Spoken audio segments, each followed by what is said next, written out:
Сәлем достар, бүгін сіздермен кабачоктан жасалынатын қимақтың дайындалу жолымен бөлісетін боламын. Ең алдымен кабачоктарды қабығынан тазартып аршып аламыз және теркадан осылай барлығын өткізіп аламыз. Барлығын өткізіп алдым, енді жуаны да теркадан өткіземіз.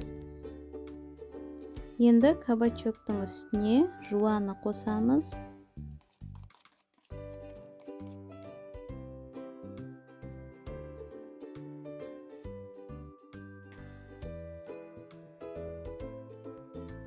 Жұмыртқаны қосамыз.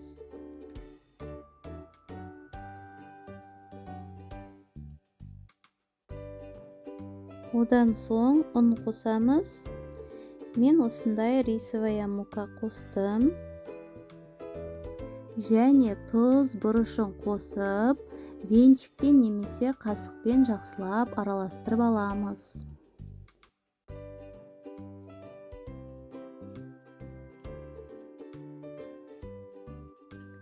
Қамыры осылай дайын болып шықты. Орташа отта қызып тұрған майға екі жағын қызартып қуырып аламыз.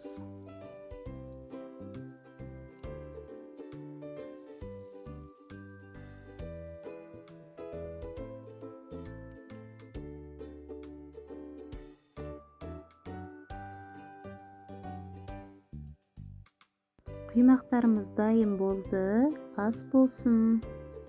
Егер видео ұнаған болса, лайк қойып тіркеліп кетіңіздер.